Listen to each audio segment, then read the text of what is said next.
Hey everybody, my name is Kat Bowser. I'm your resident fantasy therapist. Welcome back to my channel. Those of you here for the first time, welcome. My name is Kat Bowser. I'm a licensed therapist. I'm also a writer working on my first 2 novels, one a standalone, one the start of a series. And on my channel, I like to talk about the psychology behind writing, behind the characters, behind the world building, all that fun stuff, because I consider characters the heart of all stories. And characters have their own psychology, their own mentality, and I like to dive into that. So that's kind of the angle I take with almost everything I talk about on my channel. So today I want to do another trope diagnosis, but this one's a little different because it's not so much a dive into the psychology as so much a dive into the trope itself. So maybe it would make more sense to call it a trope dissection, I guess. I don't know. We'll call it something. But the trope I want to talk about is one that gets a lot of guff. I kind of like it, and that's the Dark Lord. So the Dark Lord is essentially this idea that the big main baddie is essentially this all-encompassing evil entity that the heroes have to thwart. They have to stop the evil lord from taking over the world, essentially. So, you know, this is your Saurons, this is your Voldemort, this is I can't ever think of the name of the one in Wheel of Time, but that one. And lately especially, this trope has gotten a lot of kind of pushback because people have said it's not very realistic, it's very black and white. I don't necessarily agree with that, and I'll tell you why. But I want to talk about how this trope can be done well, and how I think a lot of times when people dismiss it, I'm not saying it can't be done poorly. It definitely can be done poorly. But I think sometimes people kind of just see, oh, well, this story has a Dark Lord. They didn't put much thought into it, and that's not necessarily true. So, first and foremost, the main issue people seem to have with this is usually the Dark Lord has no personality. I will agree that's a problem. Even if you have a character that is essentially the epitome of evil, they still need to have a personality. They still need to have likes and dislikes. And I think this is kind of the same idea I have about the irredeemable villain, in that you can have a villain that stays evil, is irredeemable, it does horrible things, and still make them interesting. They can still have things that they like. They can still have things they dislike. They can still have people they like to work with, people they don't like to work with. But their motives are separate. So you can have someone that may be okay working with, you know, X, Y, and Z minion, but when push comes to shove, they're going to throw them under the bus when it suits their purpose. But you can still make them interesting. I think the problem is that in a lot of these stories, there's not a lot of information given on the Dark Lord. We just know they're evil. They're usually have long history and people are afraid of them, etc., etc., etc. But there can be some fun history with the Dark Lord. And let me give you guys an example. I'm going to use Sauron from Lord of the Rings. So I think he's kind of become like the epitome of the Dark Lord, because we don't ever see him in Lord of the Rings. We know he has returned, but we don't really ever see him. It's more, we see his minions, we see what he's concocting as plans, all that kind of stuff. He does have a history though, and it's actually a really interesting history. If you guys have managed to get through Lord of the Rings, read the Silmarillion, because that has a lot of his backstory, which I'm going to massively summarize right now. So we learn that Sauron was an apprentice to Morgoth, who is essentially the devil. So he is literally right hand of the devil. But he was a Maya, which is essentially an angel type being. And he used to be a shapeshifter. But his main thing was he was conniving, he was clever, he was patient. One of the things he was doing was trying to obtain the land of Mordor for himself, and he had the issue of what they called the Numenor, which was an island where essentially the chosen of men lived. Aragorn's actually a descendant of them, and that's why he has such a long life.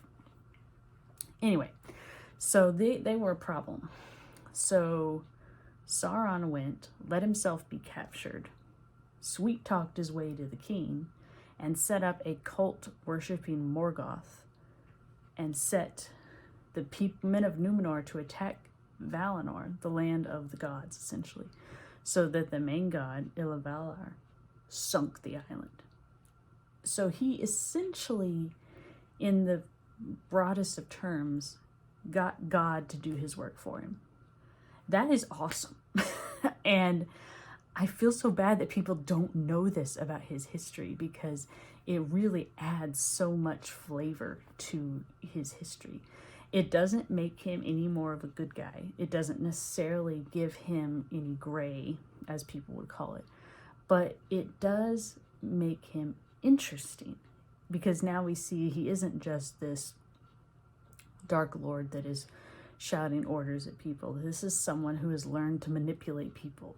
This is someone who knows how to wait, and how to wait for the perfect opportunity before he strikes. And that's what I love in a Dark Lord, is one that has a history of being clever, of being conniving, of being patient. I love to see that in a Dark Lord. Now, moving onward from that, I think the other thing about a Dark Lord is I personally view them as, they're usually more symbolic. Like there's something the writer is trying to tell you with a Dark Lord. And again, I'm going to use Tolkien here because that's my favorite, and it's my channel. I can do what I want. So when it comes to Sauron and his defeat in Lord of the Rings, it is not just that the good people of Middle-earth rose up against him and, you know, a hobbit found the courage to traverse over the land and go to Mordor. It was also a statement on the nature of evil. And specifically, Tolkien had this belief that evil would be its own undoing, because the act of doing evil in itself is simply self-sabotages it. And I think that is a fun angle. And a lot of people kind of miss that when they read through the books, and they especially tend to miss it if they've just watched the movies. But I think that's an interesting philosophy, because it makes you kind of stop and think and consider things. And I like it when any element of a story makes you do that.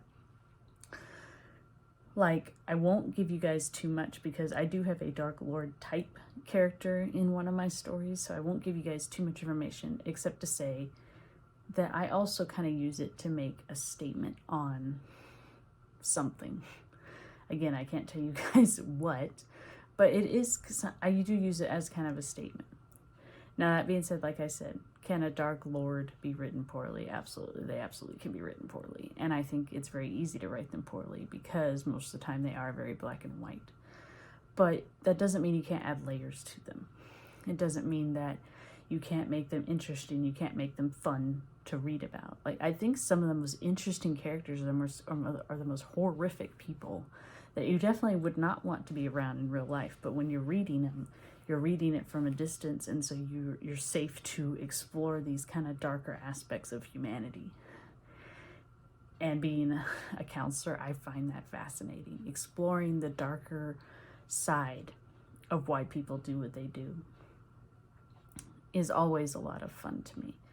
And I think for some people it's very hard, because it's hard to put yourself in that mentality, especially if you have a very strong moral code yourself. So picturing someone who would be perfectly fine with slaughtering innocents and animals and, tricking and conniving their way to the top of a power ladder is kind of hard to put ourselves into. But that's why I like doing it, because I think it's a challenge.